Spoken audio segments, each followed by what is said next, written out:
Hmm.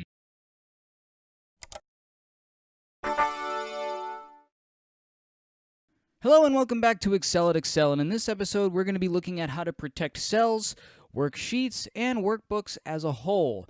Now I have made a few changes to this worksheet, some of which are going to be applicable to this tutorial, some of which are going to be applicable to a later tutorial. I'll just go ahead and quickly walk you through those right now. There's no change to the wages tab whatsoever.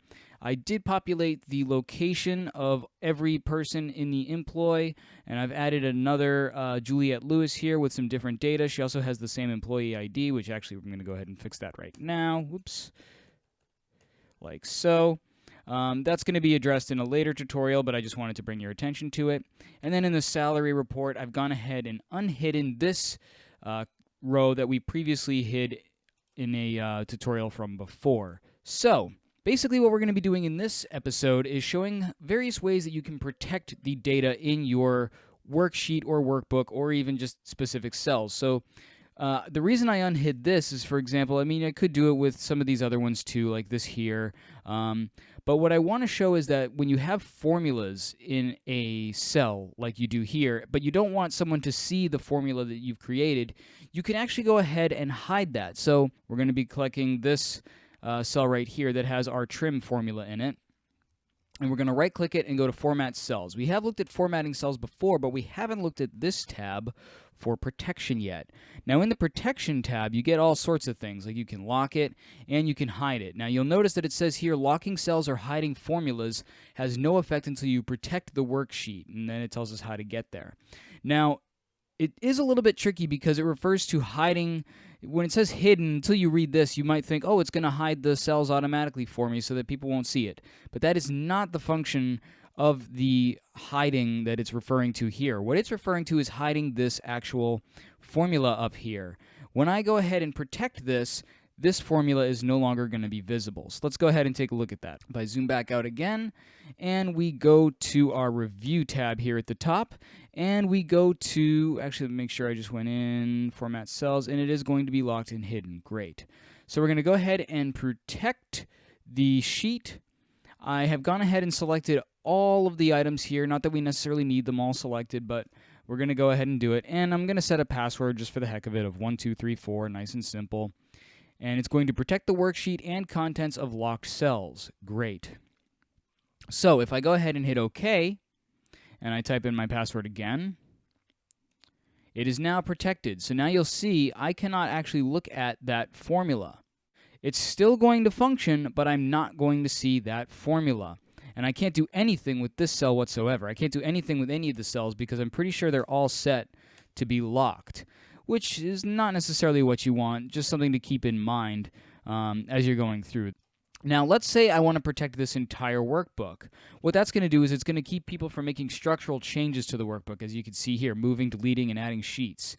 So what we can do here is, let's say we have these three tabs set up down here, and we want to share it with someone, but we don't want them to go ahead and say, like, oh, we're going to add another sheet and do stuff with it and add another sheet, and then we're going to move this around, move this over here, we're going to put employees over here and all that stuff.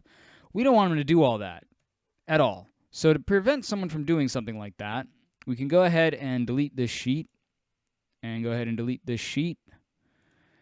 Now if I go ahead and protect the workbook and type in my password again, I'm just going to use 1234 again, 1234. Oh no, you know my password. There we go. Now, if I go ahead and do the same thing, I can't do it. It won't let me. All right, let's see if I can move some stuff around. Oh, I get a no symbol. I don't know if you see that, but if you go down to the bottom and you try to move this sheet over, you get a big old no. Can't do it. All right, so the next thing I'd like to show you is this Allow Edit Ranges, again, under the Review tab here. Now, as we saw, all of the data in here is locked. If we go to Format Cells, we see here that under Protection, they are in fact locked. But let's say we want to give access to certain cells for our employees. For that, we can go to Allow Edit Ranges, which will allow us to access certain cells once it's locked. So we're going to hit New, and we're going to just call it Names. And we're going to use this button here to select a range of cells that we want to enable. And we're going to just allow these to be edited and hit Enter. We'll set a password and hit OK and set another password Okay, I'm just using 1, 2, 3, 4 again. Now we need to protect the sheet. And I've got everything selected again. We're going to set the same password, 1, 2, 3, 4, 1, 2, 3, 4. There we go. Now if I go in and edit, I can't edit the employee ID or the department because they are locked cells. However, I should be able to come in and edit as long as I have the password. So if I type 1, 2, 3, 4, I'm given access and can change Quentin's name to Joey Tarantino, like so. Same thing here. If I want to adjust this, although I think now that I've put in the password once, I'm going to get access to all of these cells.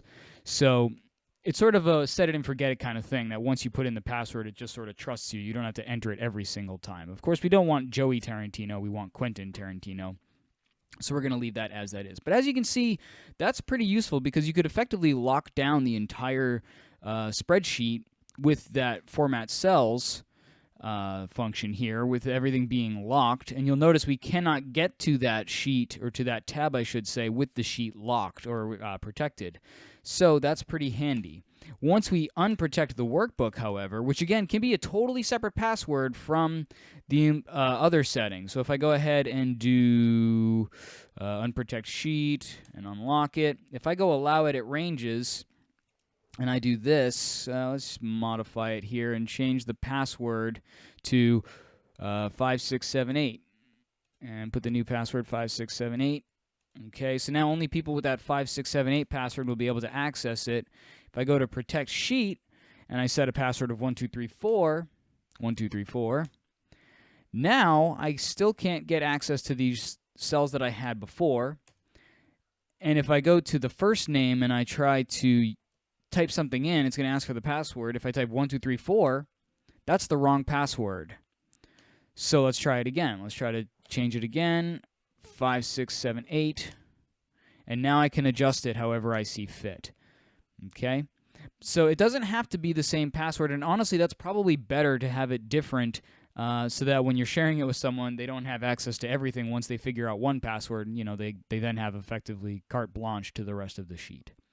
That's probably all we need to get into for today, because essentially once you protect the entire workbook and protect the various elements of the sheet, you can really lock down everything pretty much as you see fit, so that only certain cells and columns and things are available to certain people who have access to the sheet.